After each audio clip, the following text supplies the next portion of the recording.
नमस्कार, मैं हूं आपके साथ मोनिका गुप्ता और आप देख रहे हैं कालका से समालका बुलेटिन की शुरुआत करेंगे खास खबरों के साथ। एसवाईएल के मुद्दे को लेकर एक ओर जहां हरियाणा में सियासत जारी है, तो वहीं दूसरी ओर पंजाब सरकार में वित्त मंत्री हरपाल सिंह चीमा ने एसवाईएल के मुद्दे को लेकर बड़ा बयान दिया है। हरपाल सिंह चीमा ने कहा है कि आम आदमी पार्टी की सरकार पानी की एक बूंद भी पंजाब से बाहर नहीं जाने देगी, चाहे भले ही इसके लिए देश भर में धरना प्रदर्शन करना पड़े या फिर चाहे तो सिर ही क्यों ना कटवाना पड़े, लेकिन पंजाब के पानी को प्रदेश के बाहर नहीं जाने दिया जाएगा। पानी उत्ते पंजाब का हक हैगा, एक भी बूंद पंजाब के पानी की किसी भी सूबे नहीं जान देंगे। जिहड़ी भी कुर्बानी करनी पई पंजाब लिए कुर्बानी करांगे, अपनी जान कुर्बान कर देंगे। एक भी बूंद पानी की पंजाब के पानी की बाहरले सूबे नहीं जाऊगी। मैं हैरान हैगा कि जिहड़े लोग सानू सवाल पूछ रहे हैं कि यह सारा मुद्दा उन्हां दी सरकारां समय खड़ा होया। जदों पंजाब विच इन्हां लोकां दी सरकार हुंदी सीगी, उदों सारे मुद्दे खड़े होए, उदों ये मुद्दे पैदा किए गए। अज उन्हां मुद्दों ते सियासत कर रहे हैं लोग। बिल्कुल स्पष्ट करते हैं कि पंजाब सरकार एक भी बूंद पानी की बाहर नहीं जान देगी। इसलिए कोई भी लड़ाई लड़नी पई असीं डट के लड़ांगे। और दूजे पासे पंजाब सरकार, साडी सरकार जिहड़ी आ वो सारे ਜਿਹੜੇ योजनावां बना रहे हैं, स्कीमां बना रहा कि किवें धरती हेठले पानी को बचाया जाए, क्योंकि इन्हां लोगों दी सरकारां समय चाहे अकाली दल आ, बीजेपी आ, कांग्रेस आ, इन्हां दी सरकारां समय धरती हेठला पानी थल्ले नूं गया और साडा नदियां नहरां दा पानी पोल्यूट किया गया। आम आदमी पार्टी सरकार बनी है, बिल्कुल सारिया स्कीमां बनावांगे और पानी धरती हेठला पानी बचावांगे, नदियां नालियां दा पानी जिहड़ा पोल्यूट किया उहनूं बचावांगे। और एक भी बूंद पंजाब दी, मैं एक बार फिर स्पष्ट कर दिया, एक भी बूंद।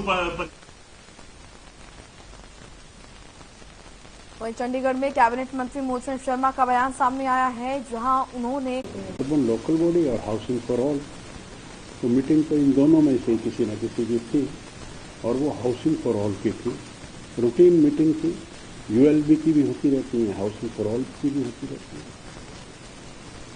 इसमें हम डेली का रिव्यू, कितनी प्रोग्रेस हुई, कहाँ हम पीछे हैं, कहाँ हम आगे हैं, किस जिले में कैसा है, ये सब करते हैं। हाउसिंग फॉर ऑल का को लेकर के क्या मतलब व्हाइट हाउस? माननीय प्रधानमंत्री जी का ये सपना है कि जो इस देश में गरीब से गरीब है, अंतिम सीढ़ी पर बैठा है, रोटी, कपड़ा और मकान उसका एक हिस्सा है, तो हाउसिंग फॉर ऑल हर व्यक्ति को उसको रहने के लिए उसके ऊपर छत होनी चाहिए। तो ये हाउसिंग फॉर ऑल का एम है। तो हम भी हरियाणा में भी हाउसिंग फॉर ऑल हर गरीब को ये मिले, उसके लिए हमने 3-4 साल पहले एप्लीकेशन इनवाइट की थी। उस इन्विटेशन में कुछ लोगों को हमने हाउस बनाकर दिए, कुछ लोगों को हमने सब्सिडी दी। बेनिफिशियल लेड स्कीम्स होती हैं, उसमें जिनके पास जमीन होती है, जो अपना घर बनाते हैं, उसमें हम 2.5 लाख रुपए उनको देते हैं। पहले हम कुछ पैसा वो जब प्लिंथ बना देता था तब देते थे, हमने उस सब को खत्म करके अब जिस टाइम हम एप्लीकेशन उसको देते हैं, सैंक्शन की लेटर ऑफ इंटेंट देते हैं, उसी वक्त हम 1 लाख रुपया देते हैं। धर्मनगरी कुरुक्षेत्र में जिला कष्ट निवारण समिति की बैठक हुई, जो काफी हंगामेदार रही। बैठक में 1/3 शिकायतें लंबित रही, जबकि महज 2/3 शिकायतों का निपटान हुआ। बैठक में आपको बता दें कि एक फरियादी अपनी अपंग पुत्रवधू के लिए हरियाणा शहरी विकास प्राधिकरण अधिकारियों की ओर से की गई प्रताड़ना और कार्यप्रणाली से दुखी होकर फूट कर रोया, तो सब स्तब्ध रह गए। इस पर मंत्री कमलेश डांडा बोले, सरकार ने इस बार कोरोना को लेकर पूरी तैयारियां कर ली हैं। प्रदेश में स्वास्थ्य विभाग कोरोना से निपटने के लिए बिल्कुल तैयार है।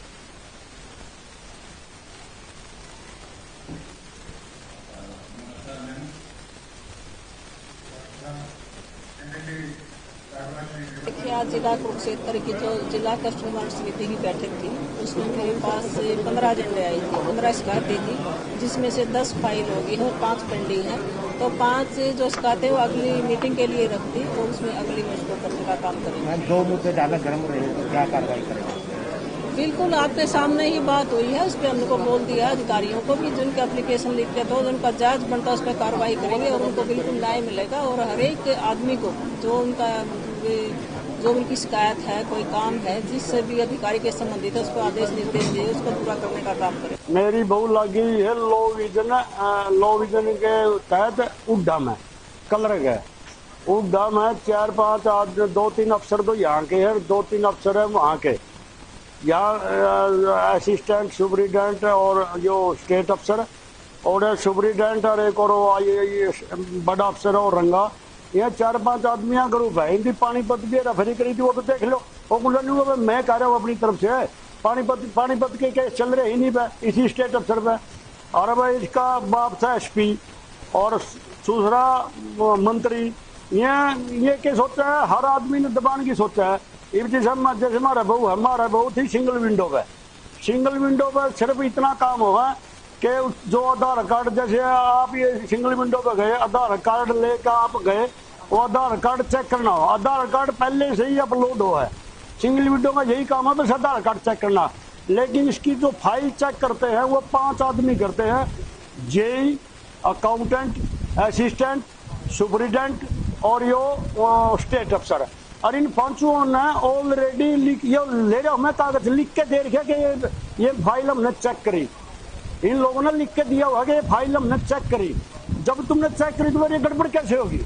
तो जब ये पकड़े गए, क्योंकि इन और एक प्राइवेट आदमी अपने अपने हेल्पर ले रहे हैं, एक जेई अपना हेल्पर ले रहा है और एक हेल्पर ले रहा है जो स्टेट अफसर। और कई सालों से है, ये कई सालों से चल रहा काम, क्योंकि वो प्राइवेट आदमी का हाथ में सारा सिस्टम उसका हाथ में है।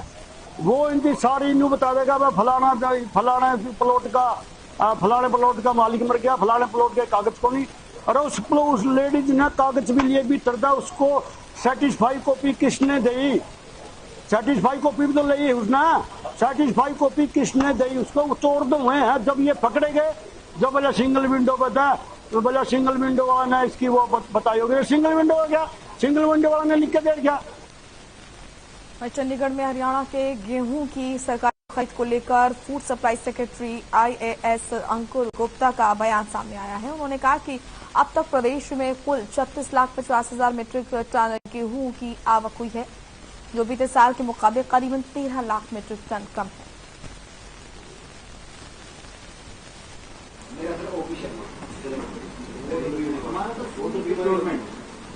जहाँ तक मैं पूरी स्टेट की बात करूँ और ये फिगर्स कल शाम तक के हैं, टोटल जो गेहूं का आगमन है लगभग 36.5 लाख मीट्रिक टन है।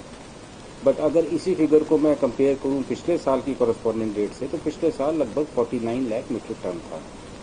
तो इतना गेहूं थोड़ा कम आया आपकी बात। जहाँ तक उठान की बात है, वी आर मोर देन 63%, लगभग 23,14,000 मीट्रिक टन का उठान हो चुका है और सफिशिएंट बेल्स है हमारे पास। और ऐसा कोई कहीं से संकेत भी नहीं आया कि कोई प्रॉब्लम किसी पर्टिकुलर मंडी में हो।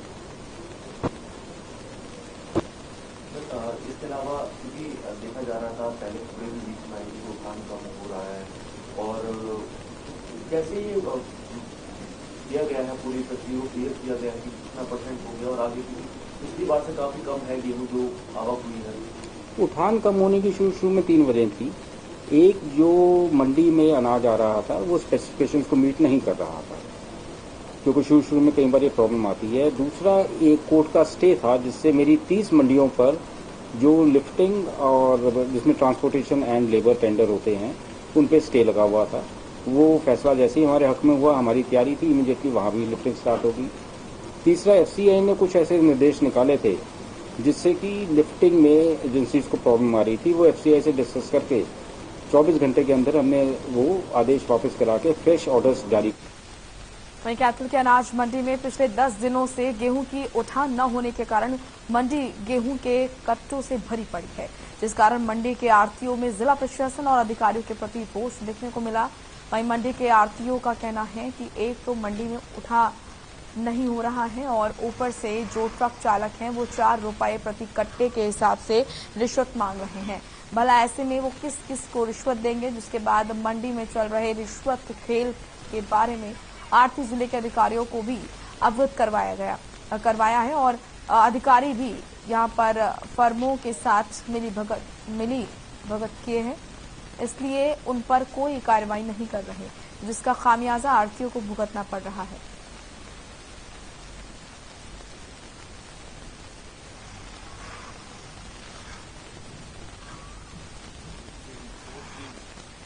4 रुपये कट्टा उठ रहा है। कौन ले रहा है ये ट्रक वाले ले रहे हैं। अच्छा, तो इसमें किसकी नाकामयाबी है? क्या ये सही है रिश्वत देना और लेना? गलत है बिल्कुल। अच्छा, तो इस बारे में आप लोगों ने किसी बड़े अधिकारी को अवगत करवाया हो? खा लिया क्या थकलिया मानना। अच्छा, तो आपकी एसोसिएशन भी बनी हुई है, कुछ करिए इस बारे में? इस बारे में कुछ कर नहीं रही। अच्छा, तो जिन लोगों की अब ये रह गई है, जो माल उठाना रह गया, तो वो क्या अब उनको पैसे देकर उठा? हाँ, पैसे देकर उठाने लग रहे हैं। कितना माल रह जाता है अभी मंडी में? मंडी में रह रहा है अभी 30 पैसे माल, 25 पैसे। तो ऐसा प्रक्रिया पहले एसोसिएशन ने फैसला किया था, भाई पर्ची कटेगी वहाँ से और पर्ची कट के माल उठेगा। वो 1-2 दिन चला। सबसे पहली बात गलती इन्होंने ये करी, जिस दिन मैं टेंट लगाया उससे पहले ही पर्चियां काट दी मंडी की, जिसमें 70-80 ट्रक लोड हो लिए। उसके बाद पर्ची काटनी शुरू हुई। 1-2 दिन चला। वो जो बड़े बड़े लोग थे जिनके पास माल ज्यादा, वो उठवा के 1 रुपया कट्टा मंडी से 1 रुपया कट्टा मिलेगा था को ठेकेदार के साथ कॉल करके, उनके माल तो उठ गए। अब फंस गए हमारे जैसे लोग। ये 6-5 हजार कट्टे हैं, जबकि 4,500 कट्टे मेरे पड़े हैं। फिर 4 रुपये कट्टा ट्रक वाले मांग रहे, कहाँ से दें? दूसरी बात, ये सरकार का आदेश है, जब तक कट्टे माल नहीं उसके सरकार के पास नहीं पहुंचेगा, जमींदार की पेमेंट नहीं होगी। जमींदार हमारे को द्वार मार लग रहे, लालच मेरी पेमेंट कहाँ? आज जिनका 8-9-10 तारीख का माल उठ रहा है, नहीं उठेगा तो उसकी पेमेंट कहाँ से आएगी? वहीं हरियाणा के अमीरानगर में एक फैक्ट्री मालिक ने अपने कर्मचारी को उसके बेटे के सामने बेइज्जत किया और कर्मचारी को उसका मकान नीलाम करने की धमकी दी, जिससे परेशान होकर कर्मचारी के बेटे ने जहरीला पदार्थ खा लिया और अपनी जीवन लीला समाप्त कर ली और मरने से पहले वीडियो बनाकर फैक्ट्री मालिक और उसके पुत्र पर गंभीर आरोप लगाए।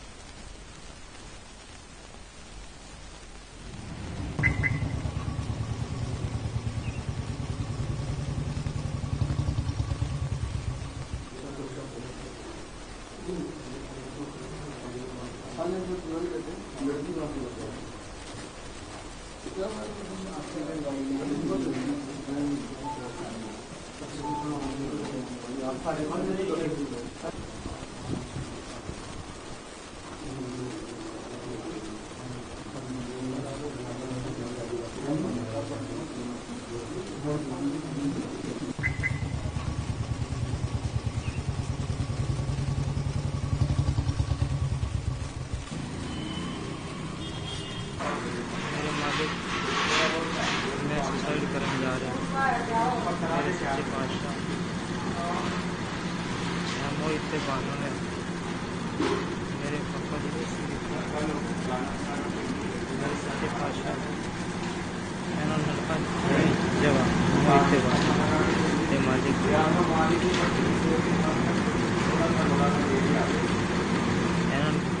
मोहित के बानों ने उम्र कैद की सजा हो गया होता है। मेरी मौत का कारण यही है।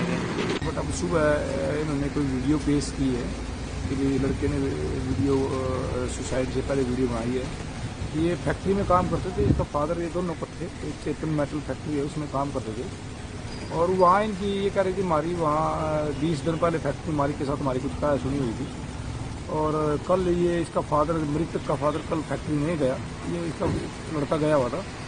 कह रहे 12:30 बजे के आसपास इसने कल वीडियो बनाई थी। ये कोई मैं उनके 2 के नाम ले रहा है, मोहित और बानों का, उनकी वजह से मैं सुसाइड कराऊंगा।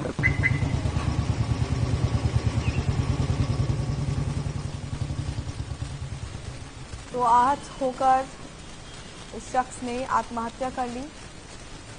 सुरेंद्र हमारे सहयोगी जुड़ चुके हैं ज्यादा जानकारी के साथ। सुरेंद्र, यहाँ पर बदसलूकी से परेशान होकर आहत होकर इस शख्स ने इतना बड़ा कदम उठाया, क्या कुछ कार्रवाई पुलिस की तरफ से देखने को मिली है अभी तक? बिल्कुल, पुलिस ने इसमें दोनों जो आरोपी हैं जिनके खिलाफ युवक ने सारी बातें वीडियो में बोली हैं, उन दोनों के खिलाफ मुकदमा दर्ज कर लिया गया है। अभी पुलिस इस वीडियो की जांच की बात कर रही है। हालांकि ये वीडियो स्पष्ट है कि उनके परिजनों ने उपलब्ध करवाया है और सारी बातें उसमें सीधे सीधे बताई जा रही हैं कि फैक्ट्री मालिक किस तरह से परेशान करते थे, किस तरह से बेइज्जती करते थे और उसी से आहत होकर उसने ये कदम उठाया। अब पुलिस अधिकारियों का कहना है कि ये सारे मामले की जांच की जा रही है, मुकदमा दर्ज कर लिया गया है और उनकी जांच के बाद गिरफ्तारी भी की जाएगी। जी ठीक है, तो आखिर किस तरीके से प्रताड़ित किया गया, क्या कुछ कहा गया जिसकी वजह से इस शख्स ने इतना बड़ा कदम उठा लिया, अपनी जीवन लीला समाप्त कर ली? क्या मृतक के पिता से बातचीत हुई आपकी, क्या कुछ कहा उन्होंने? हाँ बिल्कुल, मृतक के पिता से बातचीत हुई है दुर्गादास। उन्होंने सीधे सीधे आरोप लगाया कि कोई लेन देन था, इन्होंने कुछ पैसे दे रखे थे एडवांस, उसी को लेकर परेशान किया जाता था। इनकी जो बाइक थी वो भी उन्होंने रख ली थी, उसके बावजूद बार बार उन्हें परेशान किया जाता था, पीड़ित किया जाता था। कभी कहा जाता था आपका जो मकान है वो नीलाम करवा देंगे, कभी उठवा लेंगे आपको, इस तरह से धमकी दी जाती थी, जिस वजह से युवक काफी परेशान था। और ये सब उसके पिता के साथ किया जाता था, उसके साथ किया जाता था, जिसके चलते वो काफी आहत था, जिसकी वजह से उसने ये कदम उठाया। जी चलिए, शुक्रिया आपका सुरेंद्र, तमाम महत्वपूर्ण जानकारी देने के लिए। हरियाणा सरकार ने पुलिस महकमे में बड़ा बदलाव किया है। तुरंत प्रभाव से 22 आईपीएस और 2 एचपीएस अधिकारियों का तबादला कर दिया गया। सोनीपत के नए एसपी हिमांशु गर्ग होंगे, जबकि राहुल शर्मा को यहां से बदलकर हिमांशु की जगह एसपी स्टेट विजिलेंस ब्यूरो लगाया गया है। वहीं एसपी नारनौल चंद्रमोहन भी एसपी स्टेट विजिलेंस ब्यूरो होंगे। विक्रांत भूषण नारनौल के नए एसपी होंगे। आपको बता दें कि सरकार ने स्टेट विजिलेंस ब्यूरो को मजबूत करते हुए 4 वरिष्ठ अफसरों को विजिलेंस में अहम जिम्मेदारी सौंपी है।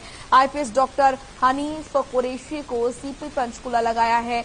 वहीं नवीन अक्षय ऊर्जा विभाग के महानिदेशक का जिम्मा भी देखते रहेंगे। साथ ही खेल निदेशक पंकज नैन को डीआईजी स्टेट विजिलेंस ब्यूरो का कार्यभार भी सौंपा गया है। Doctor CS Rao FSL Madhuban के निदेशक का अतिरिक्त जिम्मा संभालेंगे। अमिताभ सिंह ढिल्लो को आईजी साइबर का अतिरिक्त कार्यभार दिया गया है। सौरभ सिंह से सीपी पंचकुला का जिम्मा वापस लिया गया। डॉक्टर अरुण सिंह का डीआईजी स्टेट विजिलेंस ब्यूरो लगाया गया है।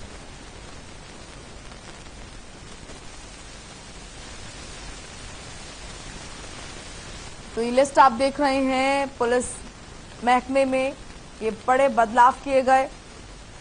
2 एचपीएस अधिकारियों के तबादले हुए हैं।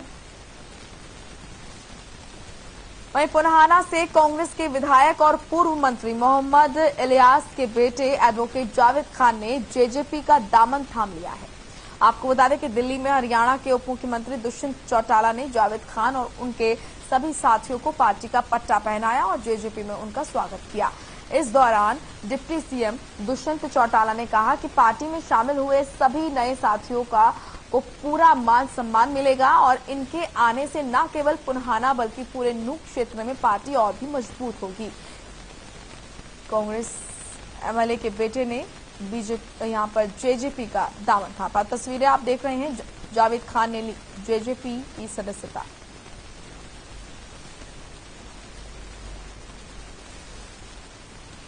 डिप्टी सीएम दुष्यंत चौटाला ने पट्टा पहनाकर सदस्यता दिलवाई। तो ये तस्वीरें आप देख रहे हैं, डिप्टी सीएम ने पार्टी की सदस्यता पट्टा पहनाकर दिलवाई और उनके साथ ही